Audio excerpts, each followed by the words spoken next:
Bonsoir et bienvenue en ce lundi 14 février 2022 et nous en sommes arrivés ce soir à la méditation numéro 687 et plus particulièrement à la méditation numéro 401 dans le livre de l'Apocalypse que nous méditons ensemble depuis le 1er janvier 2021. Avant de poursuivre dans notre méditation du jour, prions.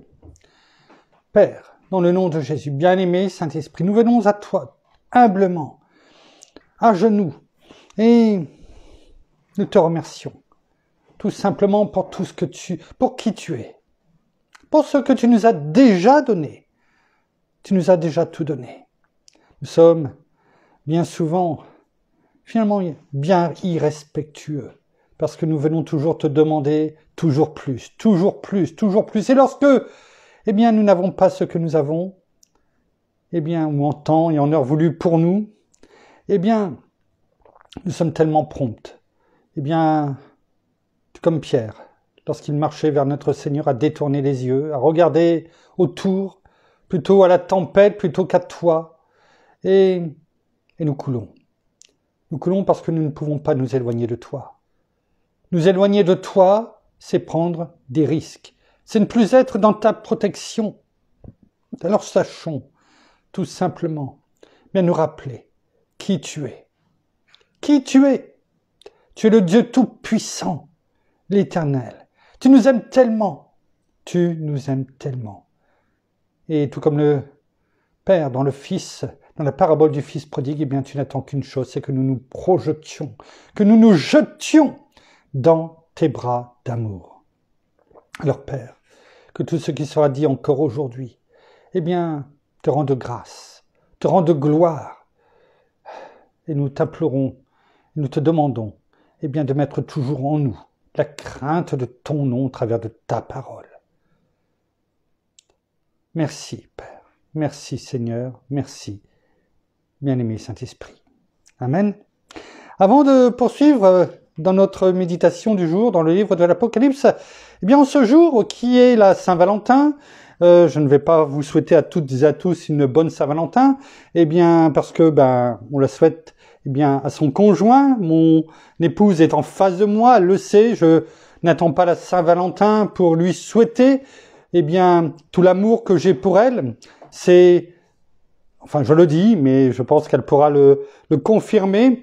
Je n'attends pas après cela, que c'est tous les jours que je lui dis que je l'aime. Je lui offre pas des fleurs, peut-être pas assez souvent à son gré, mais tous les jours, ça c'est une évidence. Je ne l'ai même pas fait aujourd'hui. J'espère qu'elle ne m'en veut pas. Elle me fait signe que non. Mais au-delà de cela, et que le fait que, il ne faut pas attendre une fête, on va dire commerciale, pour souhaiter, et refléter tout l'amour que nous avons pour notre conjoint. Mais au-delà de cela, et j'ai fait ce partage que j'ai trouvé très beau aujourd'hui sur le mur Facebook. Il suffit d'aller, le regarder. C'est mieux quand on le voit, mais je vais quand même vous en parler. Je l'ai devant moi. Vous ne le verrez pas, je pense pas, en tout cas, quoique je le mets comme ça. Je pense que vous pourrez éventuellement le lire, mais il se trouve sur le mur. Et j'ai bien aimé, c'est ce partage de Jean-Pierre Trédaniel, quelqu'un que je suis depuis maintenant de nombreuses années, qui a toujours des belles choses quand il partage. Et il mettait dans ce partage le meilleur Valentin. 2 petits points. Et il met en dessous, il énumère, phrase par phrase, qui est le meilleur Valentin. Comment cela se compose. Et au travers de chaque phrase, il y a chaque lettre qui compose Valentin. V-A-L-E-N-T-I-N. Ce Valentin est aussi bien pour les hommes que pour les femmes. C'est, on va dire, l'être suprême, je dirais, le Valentin suprême. C'est pas un gâteau, mais, au travers de la Sainte Seine, on en prend et on mange, comme il nous a dit, son corps. Et, en tout cas, il s'est donné pour nous. Bien sûr, vous l'avez reconnu, c'est notre Seigneur. Et il met le meilleur Valentin. Et au travers d'un verset que nous connaissons parfaitement, qui est celui de Jean 3,16, il est dit « Car Dieu a tant aimé le monde qu'il a donné son Fils unique, afin que quiconque croit en lui ne périsse point, mais qu'il ait la vie éternelle. Et vous verrez que, au travers de chaque partie de ce verset, eh bien, il y a une lettre, en tout cas, qui va composer le mot Valentin. Et on peut le faire avec d'autres versets, bien entendu, mais il est quand même beau de voir que Dieu a tant aimé le monde, qu'il a donné à chaque être humain, quel qu'il soit en couple, célibataire, homme ou femme, il a donné, eh bien, si je puis m'exprimer ainsi, son Valentin, afin que, eh bien, nous ne soyons jamais seuls. Que l'on puisse, eh bien, venir poser notre tête, tout comme l'apôtre Jean l'a fait avec notre Seigneur, eh bien, poser notre tête. Qui que nous soyons, c'est bien écrit, afin que quiconque, et c'est pour chacun d'entre nous, à nous, eh bien, de le recevoir. Bien sûr, on peut dire, je ne crois pas à ces fêtes commerciales, etc. La question n'est pas là. La question n'est pas de dire, c'est une fête commerciale ou pas, tout le monde est apte à répondre à ces questions. Mais c'est tellement intéressant de voir et tellement important de savoir que, eh bien, non seulement notre Père nous aime, comme on l'a prié, eh bien que, comme dans la parabole du Fils prodigue, eh bien on vient se jeter dans ses bras, il nous aime, il nous attend. Tout comme notre Seigneur, eh bien, il nous dit chaque jour, je veux vivre avec toi ce cœur à cœur, comme je le fais avec mon épouse chaque jour. Enfin, moi, je le dis. Maintenant, j'espère qu'elle le voit ainsi, en tout cas, et je l'espère. Mais, en tout cas, en ce qui me concerne, eh bien, je sais que, eh bien, notre Père, eh bien, m'a donné cette femme exceptionnelle, parfaite, en tout cas à mes yeux, cette perle qui est là depuis 33 ans à mes côtés. Et je sais que j'ai ce cœur à cœur tous les jours avec elle. Et c'est ce que notre Père, notre Seigneur veut au travers de sa parole, que nous comprenions son amour. Bien sûr, il n'y a pas que l'amour, il y a aussi des conseils. Mais tout commandement, conseil, tout ce qui nous est donné, peut-être, on va dire, reproche. On l'a vu dans les 3 premières lettres de notre Seigneur, dans les 3 premiers chapitres du livre de l'Apocalypse, au travers des 7 lettres de notre Seigneur aux 7 églises. Des reproches, oui, mais toujours avec un but. Tendre la main. Qu'il nous dise, et il nous le dit au travers de chaque page finalement, ça transpire l'amour.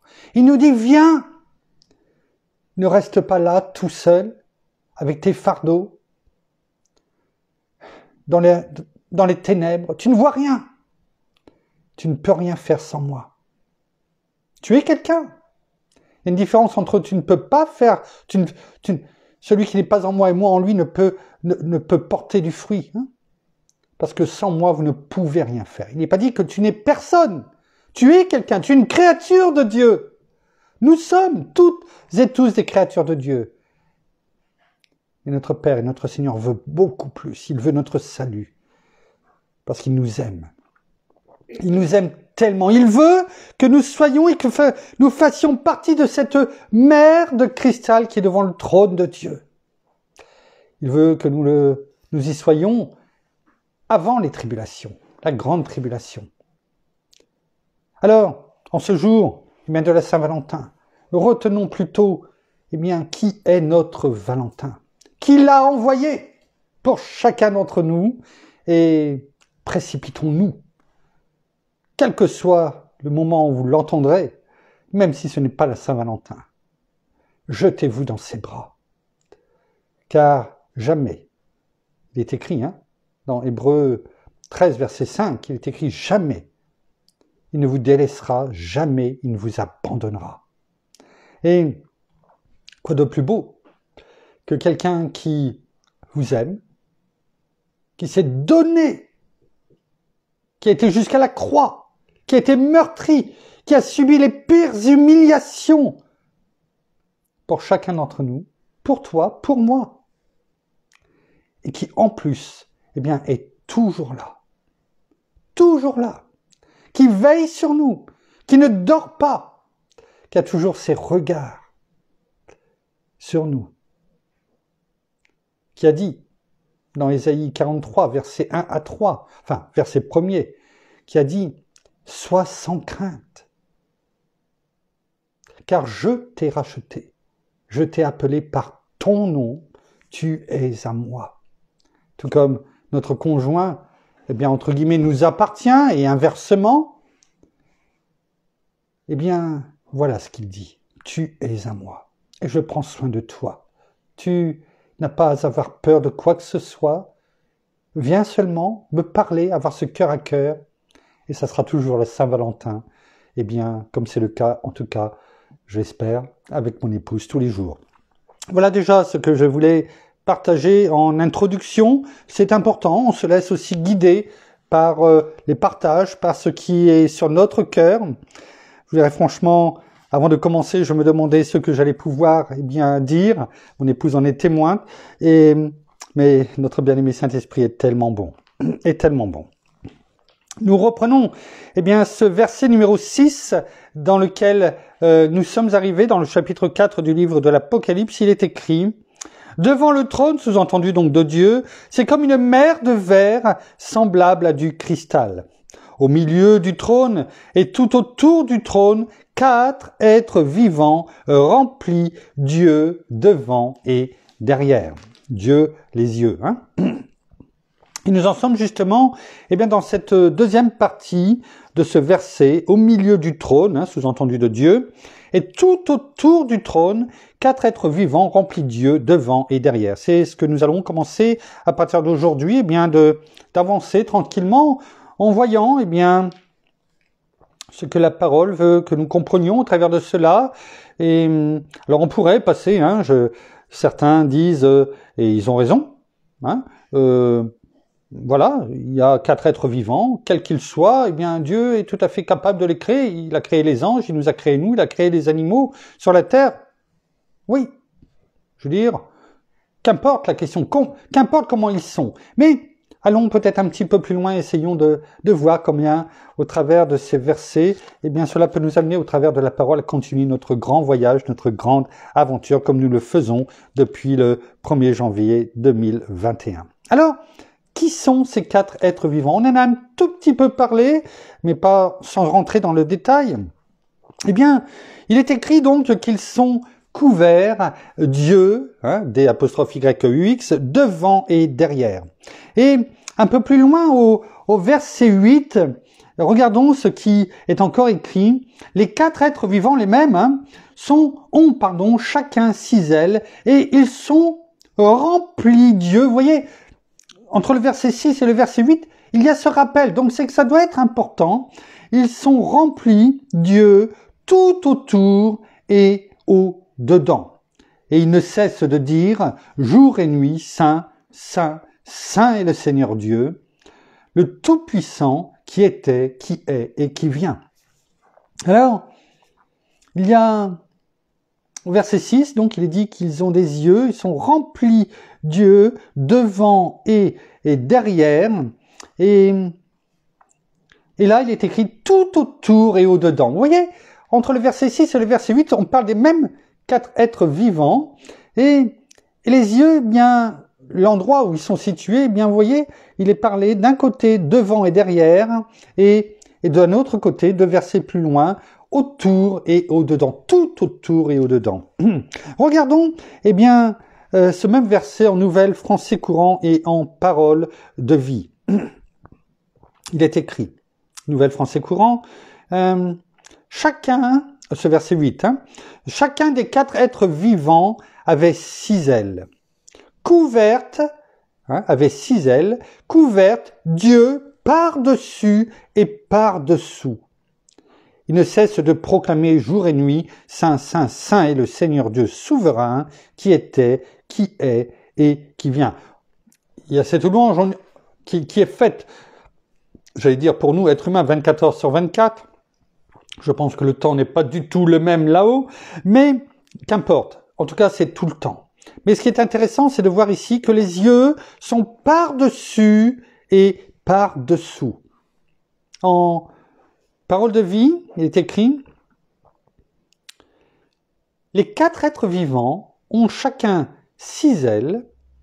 Ils ont des yeux partout, sur les ailes et sous les ailes. Jour et nuit, ils chantent sans cesse, Saint, Saint, Saint, le Seigneur, le Dieu Tout-Puissant, celui qui est, qui était et qui vient. Donc, résumons.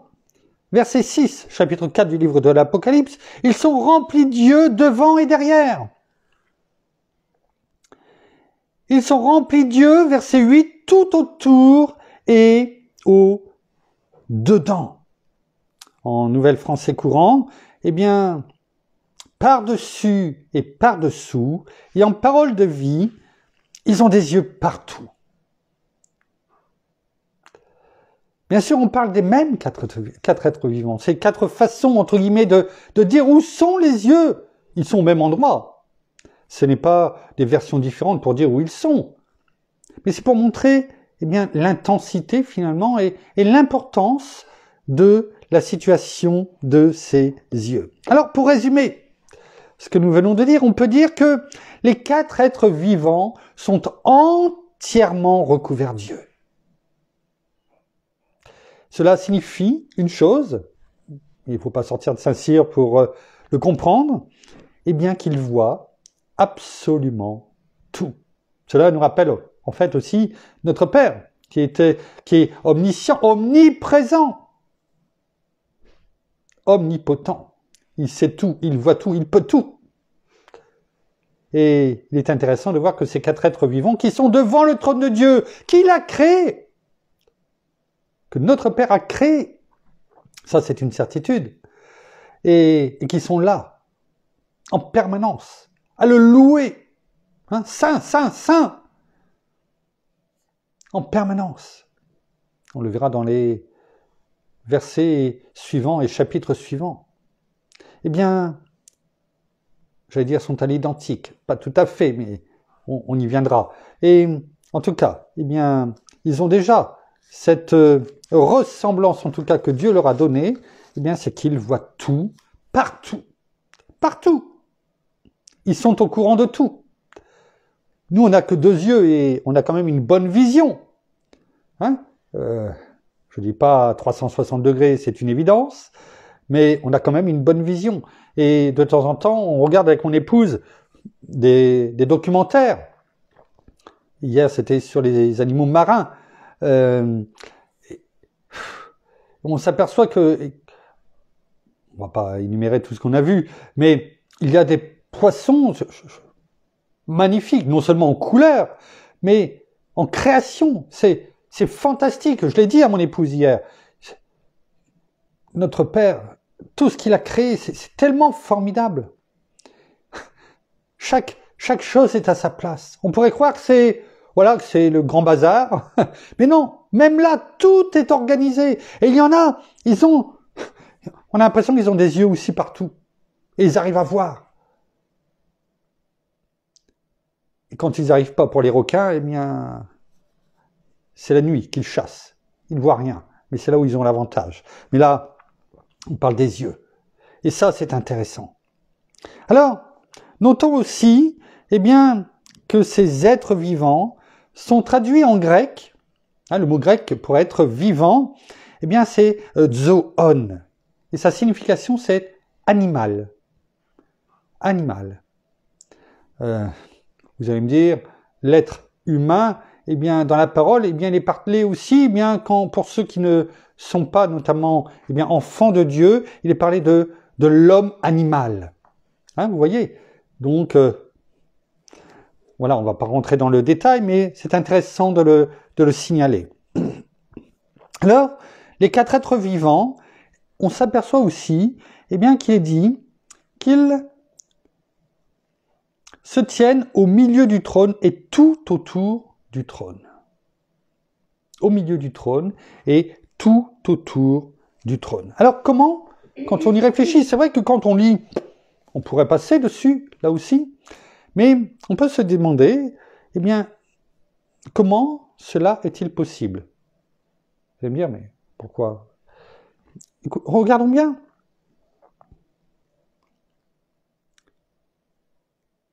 les quatre devants sont au milieu du trône et tout autour du trône.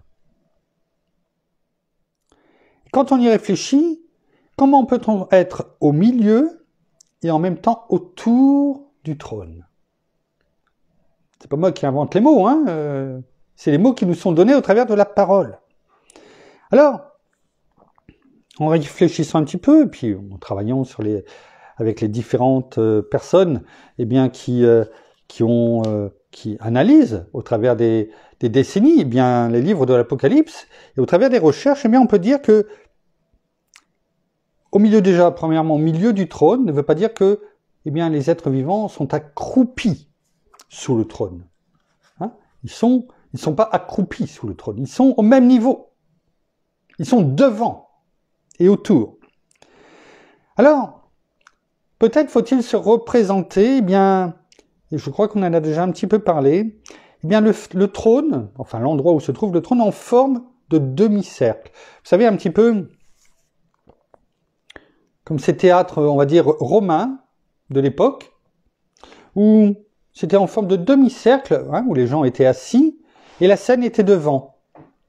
Hein, ça apporte un nom, excusez-moi, ce nom m'échappe à ce moment-là, mais bon, au moment où on se parle. Mais vous voyez, hein, ce demi-cercle et la scène devant. Hein, c'était en étage comme ça, et pour que justement, eh bien, la voix, eh bien, les voix portent.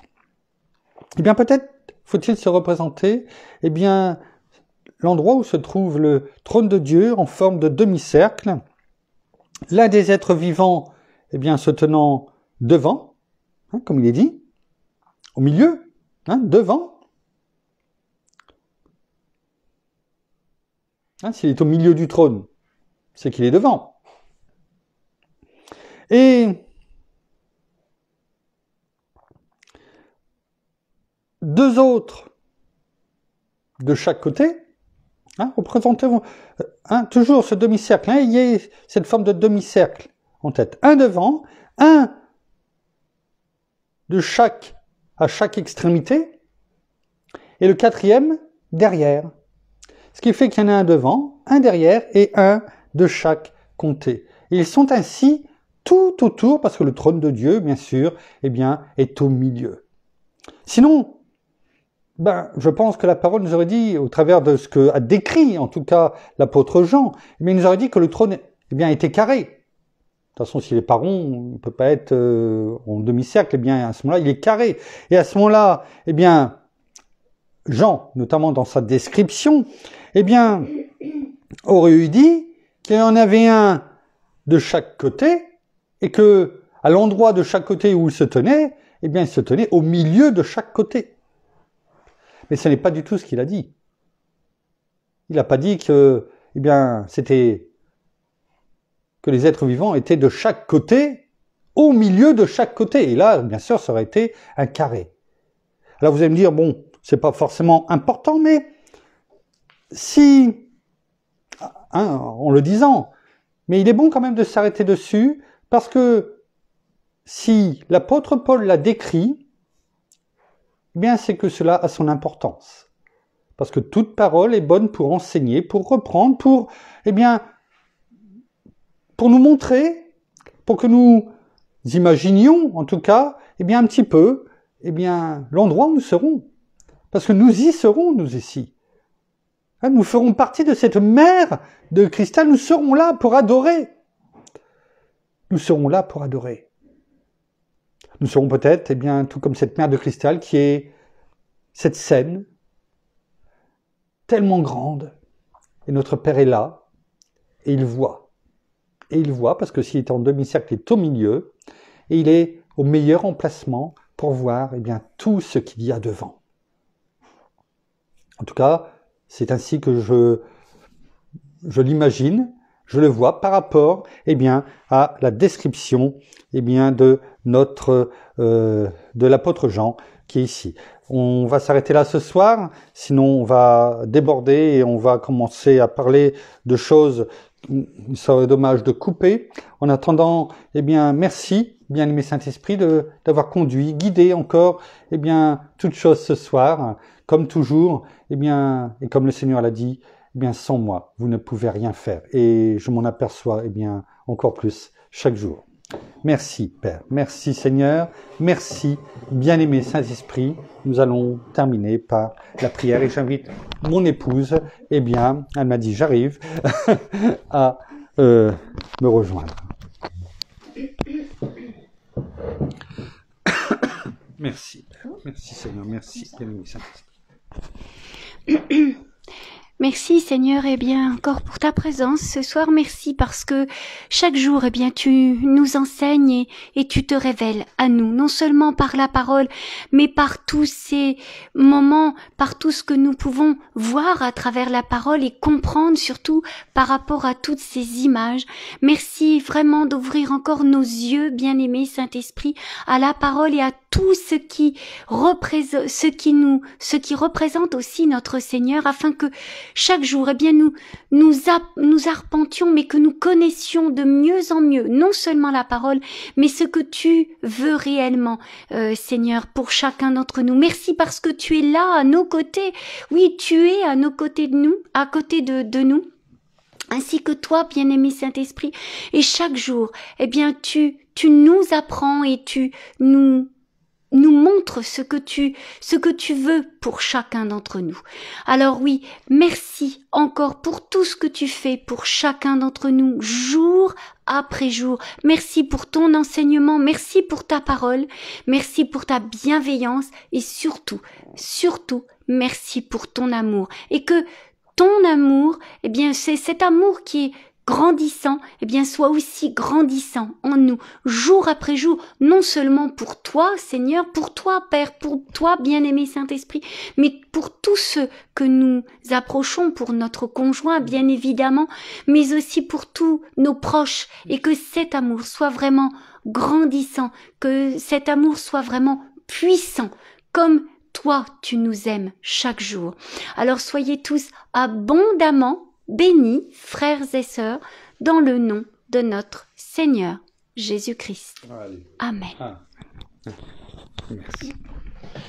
Voilà, ainsi s'achève la méditation de ce soir. Nous vous bénissons abondamment de toute bénédiction spirituelle dans les lieux célestes en Christ. Nous saluons nos amis au Québec, au Canada, en francophonie, en France, à Paris et tout autour de chez nous. Et nous vous souhaitons à toutes et à tous une excellente fin de journée pour certains, de soirée pour d'autres.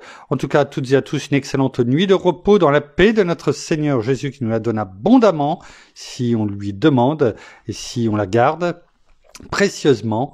Et nous vous, comment dirais-je, donnons rendez-vous, excusez-moi, c'est mon épouse qui est en face qui me trouble, nous vous donnons rendez-vous, eh bien, demain soir pour la suite de nos méditations dans le livre de l'Apocalypse. En attendant, eh bien, soyez abondamment bénis. À demain. Au revoir.